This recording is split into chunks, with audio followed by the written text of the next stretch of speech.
Thank you all for joining us after this post-lunch session. Now, this was supposed to happen before the lunch, but it took us some time. And today, we're discussing going SaaS, bird's eye view of supply chains in a connected world. And there's a lot that's happening in this space.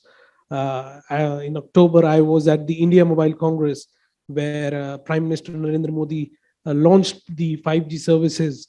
And one of the common things across pavilions, be it the top three telecom operators in our country and other big companies, all of them had something or the other about supply chain use cases and how it's being connected and what 5G can do. Of course, we'll talk about that towards the later part.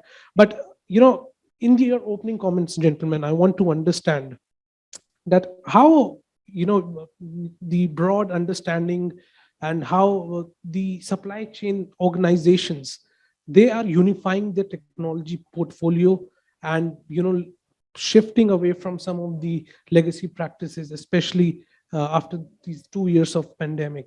I am co-founder of Syook, and what Syook does, I'll just give a brief which will help in answering this question, right? So Syook is a RTLS platform. We onboard different technologies and we show people an asset moving in real time, and mainly to deliver value in terms of safety, productivity, and compliance. So myself, I was a field service manager back there in Saudi with Halliburton, right? I was handling account of Saudi Aramco. And at that time, I had $1 million tools to be deployed in the field. I had a team of 200 people reporting to me. And my biggest challenge was I did not even knew how my shop floor looks like in real time, right? If a tool comes inside, the truck comes inside, it's parked in the Bay Area for say 10 hours and I have no clue, right? Unless, security guard comes and tells the truck to khada hai, right? And this lack of visibility causes inefficiency, loss of revenue, right? And now companies have realized, that they cannot work in silos, right? So what they want is a visibility and quick action, right? And at the end of the day, everyone has started realizing the value of time, right? They understand the meaning of hold up capital now, right? Earlier, nobody used to talk about hold up capital in ROI, right? Everyone was ki kitne worker reduce kar diye, ya, how fast we can produce. But now in supply chain, people say for how long my equipment, material is going to last in the warehouse, right? Because I'm paying interest to the bank, which comes in crores, right? So companies have realizing this thing and they want more and more visibility, and they don't want different systems. They want platforms now, right? And that too on the shared value. They don't want to invest completely on single platform that I build my own platform. So they are open to different platforms where they say, okay, you are delivering it to my competitor also. I will also use the same platform and I'll use it on a SaaS model. I don't want to pay heavy license fees. Rather, I'll pay you as you go, right? So the outlook has changed a lot. SaaS in logistics, whenever we talk, first we should understand the number. As per the report, it's more than $8 billion industry only in logistics, growing at the rate of 13% per annum. That's the quantum. And even if within this, if I see, only TMS component contributes 25%, which is very basic for any logistics service provider. Without TMS, none of the logistics company can survive. We can talk further on the multiple things, but this is the vanilla and basic thing. And as he said very well, shared value. It's not only shared value when we talk about the SaaS. Your switching cost is much easier. Your access to latest technology is much easier. Whenever you are having your captive any of the software, you are not having access to the latest technology. Your access to the latest technology, best practices is much easier. Today, if I talk about basic thing, accounting, government change one law. It requires changes in your ERP as well. If you are using any captive ERP, which you are not connected, it's not on the SaaS model, you will start developing all those things. In SaaS, because the provider is working with multiple players, is having latest pool of talent to update that, access to all things for our customer, that also gives ease. That's why SaaS is a way in today's world, none of the things work in isolation. So one is connected. Another thing is why to invest upfront. make it variable. Today, Airbnb doesn't own any single room. It's complete variable. So Uber doesn't own a taxi. Why invest in capital? Invest in the business model. Remaining things you can hire on the pay-per-use model. So way to go, a long way to go still, I will say, as the technology is developing. Hi, I'm Alok. I'm representing Nablog Technologies. So we are kind of overlap with Syook, but we are more onto the asset lifecycle management, which is like not only looking at how the products are being transported. We look at the product provenance, and we also look at the asset lifecycle management, which is like what is happening to an asset when it's being transported from across a multiple supply chain. Now, coming back to the to unifying the technology. So look at the businesses. The businesses are looking at the 3 V's, which is the velocity. They want the speed to market, which needs to be very high, and they want lesser number of variables, which should be in the businesses, which is, you know, and pandemic has taught us what the variables could be. So they have to have a visibility which actually balance out between the velocity as well as the variability, because they want to minimize it. On the digitization part, which is actually, it impacts all the aspects of the supply chain. Look at what the supply chain were earlier. They were either paper-based or a combination of paper-based as well as IT infrastructure. But now we are looking at technologies like RFID, like Bluetooth, BLE, and the other Right. sensors, embedded sensors, which are actually complementing these paper-based and IT infrastructure, and that's how it is what the enterprises are moving towards. And 93% of the enterprises are actually showing their inclination towards moving to the digitization of supply chain. Right. Now, if I get into some of the specifics, when we are talking about SaaS providers, we look at 3 particular aspects. Let's say improving forecast accuracy, reducing inventory costs, and improving capacity utilization. When it comes to these 3 aspects, what would you term as some of the innovations that have been fueling changes towards these 3 aspects by providers? See, the main part over here is, again, as I said, visibility. And then when you put IoT in the picture, right? So earlier, what used to happen, it was, someone sitting there doing the data entry, right? Say if a truck has been released from one place, when it arrives, someone will do the data entry in the SAP and the company will say the truck has arrived. And based on that, someone will create an invoice. Now with the telematics, what happens, your kilometers are automatically calculated. Rather, what happens if there's a traffic jam, you are able to divert the truck as well, right? And you are able to avoid all the loss which could have happened, right? So what it has given you, you are able to calculate availability portion by visibility. Now, when we talk about efficiency, availability becomes a very important factor, right? So if your asset is not available to be utilized, the overall efficiency will go low, right? So when you have visibility part sorted out, you have availability piece, then you are able to do forecasting, right? Because for how long your assets are going to be available, you can do the forecasting and you can plan accordingly. Especially take an example of a manufacturing or supply chain or a port or a logistics center. If they know they can handle 50 trucks and now they can handle 60 trucks, they can move more material from the warehouse. They can forecast more, to their salespeople that bring more customers, because they can utilize the same place more and can turn more revenue, right? So this helps a lot, because with sensors, you don't get garbage data, right? With the people entry, you might get data which might not make sense at that time, and everything is real time. So that helps a lot. Right. Thank you, Saurabh. Vikash, your comments on that? When we talk of SaaS in supply chain, it's not only 2 or 3 areas. Right. Any area in the logistics, today SaaS is there. Right. You start from TMS, you start from order management, you start from forecasting, data analytics, warehouse control system, warehouse management system. Means none of the field I found where SaaS is, even backend function. Today SaaS is applicable in HR. None of the companies developing their HR solution in-house, because HR developing an HR, a company is having HR team of 8 guys, 10 guys, 12 guys, investing a complete set of resource or talent of IT on HR doesn't make a sense. It doesn't create a value. So horizon is quite large. As he said, IoT, you can capture the data, but not only data capturing, you can have in-house or outsource. The benefit of SaaS is outsourcing and making it variable. Right. So we find in every function is growing irrespective of anything. And latest technology upgradation with industry 4.0, this trend is further increasing because data accuracy is increasing.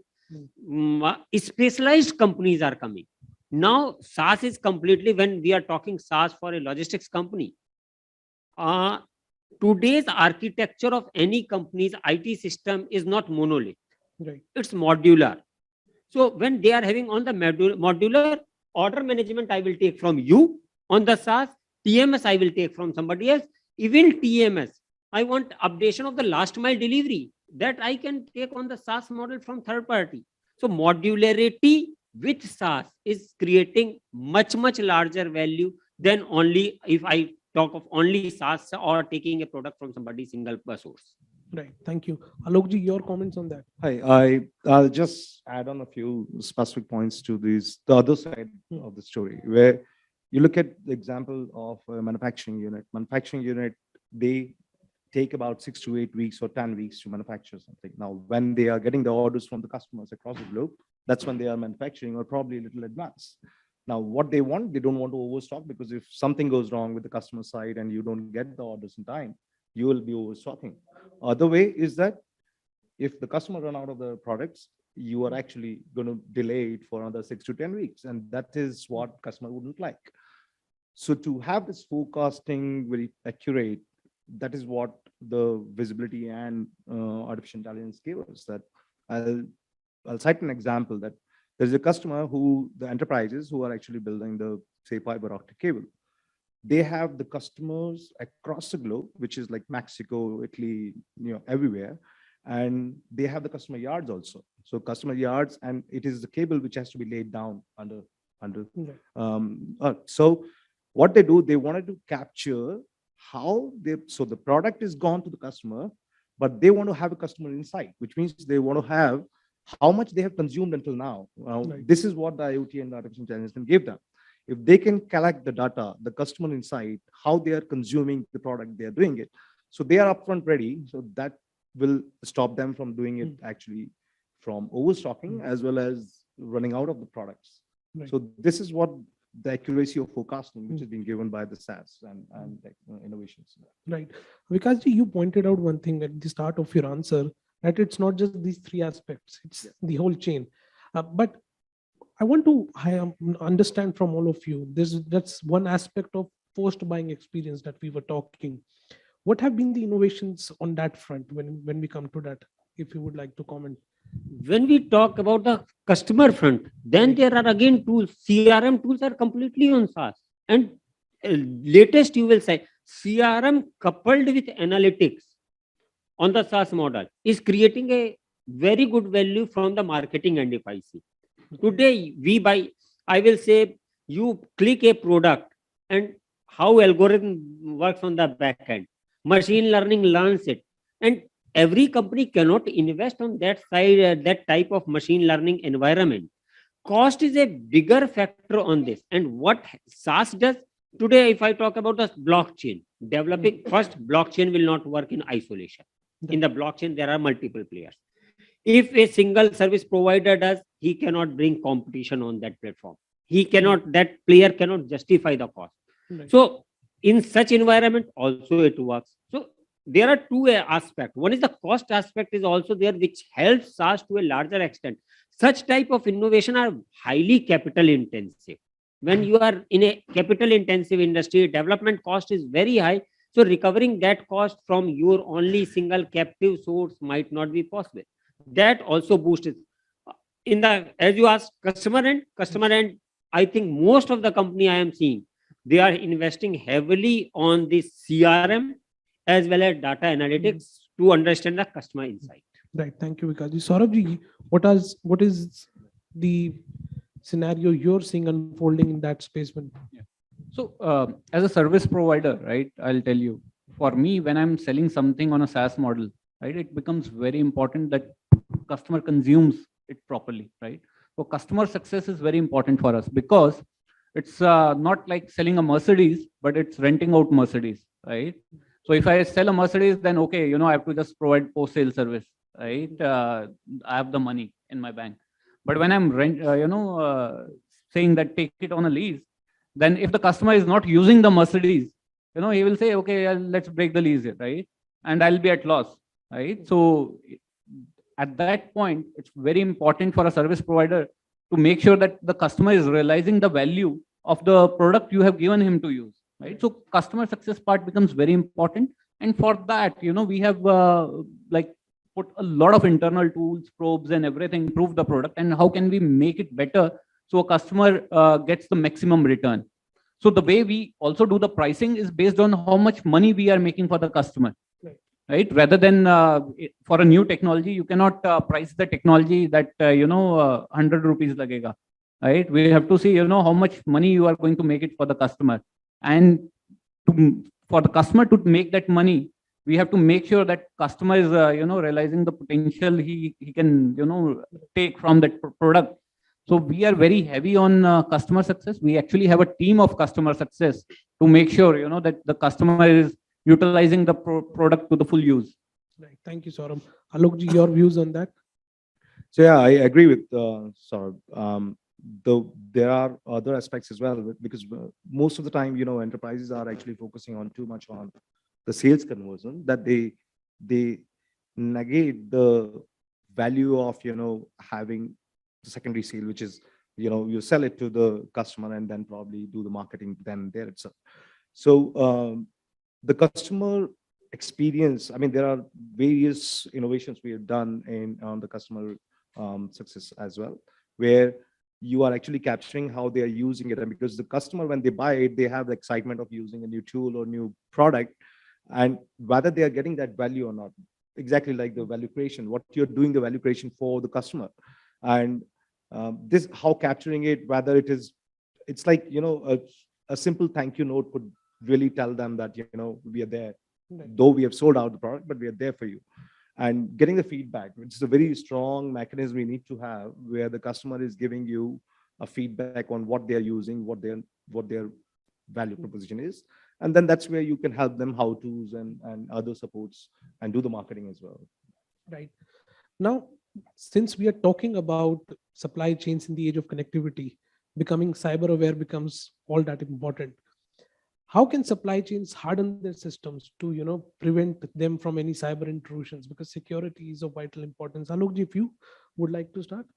We have an example which is Supermicro, bug which happened with Amazon back in 2015-16. That's where and what happened is that the chips were supplied and chips were having the malware which needs to get into your system. And that was something which was not detectable at all. And finally, Amazon could only find out during the lab tests that there was a lab test of their motherboard. So this is the kind of security breach which has happened. And now the most unfortunate part of this is that the responsibility of giving you the security on the IoTs or other is lying with the partner who is underfunded, who is understaffed, and who is really struggling with the people. And then you have to have the tools where you would really engage with the partners or the suppliers who are actually giving you, because the chips, you are not manufacturing chips in India. You have the fab lab only in either Taiwan or China or US. And so you have to rely on all these partners, and the responsibility is not lying with them, but they are the one who are actually breaching you security if you have. So you have to engage with them, understand that, what are the compliances they are doing, and you have to have a lab test while adopting, which is like, the IoT manufacturer like us. We need to understand, what security standards are being followed by them, and whether we have a lab to test their chips or any modules they have been supplying to. So this is very important factor to that. Right. Thank you so much, Alokji. Saurabh, how do you see the cyber intrusion space and how supply chains can harden their system to prevent such intrusions? See, as this technologies are increasing, more and more data is going over to the cloud, and it becomes very important to protect the data, right? So initially, we also faced a lot of challenges, right? Because customers were asking, what security protocols you are using, and we are a partner first company, like we work along with Bosch, Cisco, HP, all these companies, and for them to become an internal vendor itself requires a lot of cyber security things to be done, and we invested a lot of time and money, right? I believe, we were the only company at one point who had a hardened OS in the firmware, right? And then we even introduced, chipsets, especially for the cybersecurity purpose. Until date, we have an annual audit from the third-party companies because we are providing through all these SI partners. And this is a cat and mouse story. You cannot say that 1 year you did the audit and it's done. Every time when we are going for a deployment, especially to oil and gas, chemical plants and all, we are getting everything tested through third party. And one of my customer actually, even then also we had to completely give the system offline, So the thing is that, yes, cybersecurity threats will be there, but the only thing is, to catch up, have cybersecurity policies in place and have a continuous audit and follow the standards, right? Don't go off the way, where you lose something, right? So that's what we follow, and it has been working good for us till. Right. Thank you so much. Vikash ji, your thoughts on that? Risks are too high. We can't discount at any point that risk in this SaaS model are low. Because as I told you earlier, that a company is not using one company's application where they can realize. They are integrating 8 to 10 applications. Today, none of the logistic company I find, they are not using 5 to 6 to 7 applications. That's the minimum. Maximum, I have seen the companies up to the 30 applications they are integrating on the SaaS. When you are working in such an environment, risks are very high, and risk business model, data. Recently, last 3 months back, there was a security breach in one of the company, Indian logistics company. For a single day, impact was 15 crore on sales. We should imagine the magnitude of impact. And responsibility, as you very well said, the audit is one of the things. Responsibility lies both sides of the table. As the buyer, I should do complete due diligence while onboarding a partner. On the side of seller, because they are not selling to one company, one of the incidents can spoil the complete product. But risks are very high, and both the side needs to take care.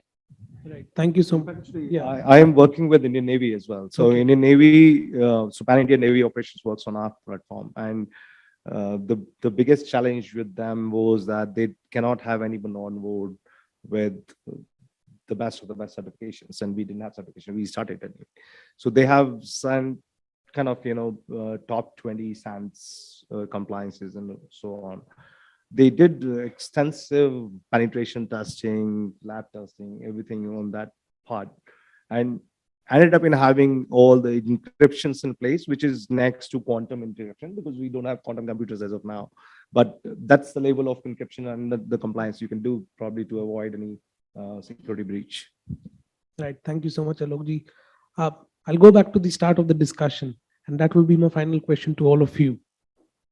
Now that we are at this stage where India is launching 5G services, although rollout will take some time.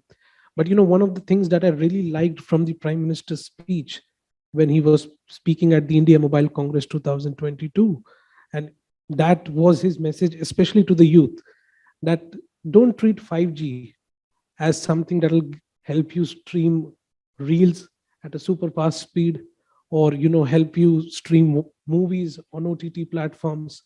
But this will have to become more about enterprise use cases, and supply chain management was one of the top enterprise use cases that was there. Very quickly, in your closing comments, I want to understand that with India at the cusp of this revolution, how do you see 5G revolutionizing the supply chain industry? Saurabh, I would like to start from you. Yeah. So 5G, right? What 5G brings, high speed, low latency, right? And if you see the spectrum of Indian startups right now, they are best at computer vision. right? You go and you check any city and you look at what amazing things startups are doing with the computer vision. You will not find it in any other country, right? The models they have trained right now. You go to an airport, they can track a person, and based on his movements, they can see that if the person is a thief or if he's a normal passenger, right? Everything was deployed in Kumbh and all. So to deploy all these things, what you need is a high speed, right? And for high speed, the 4G and all are not able to give that kind of latency, right?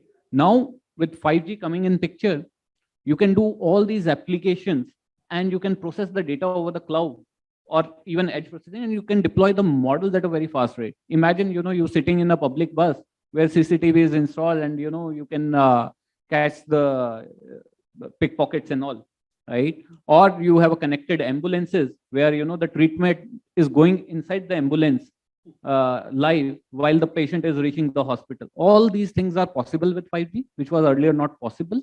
So I believe this is going to boost startup ecosystem as well, because a lot more use cases are going to come up, and it also gives you a lot more bandwidth to deploy more sensors, more connected machines, and everything.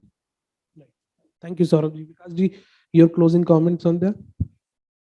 As he told, low latency, 5G can handle volume of data very easily, plus guaranteed delivery. These are the two more feature of the 5G. Logistics is having humongous data. If a single parcel moving from point A to point B, how many logs it creates? It creates hundreds of the log in single parcel. Single company moves millions of parcels per day. Right. Single country is having thousands of the companies in their ecosystem, organized, unorganized. India must be having more than 5 lakhs logistics companies which are either registered, unregistered, if I put together. So you can imagine the volume of data.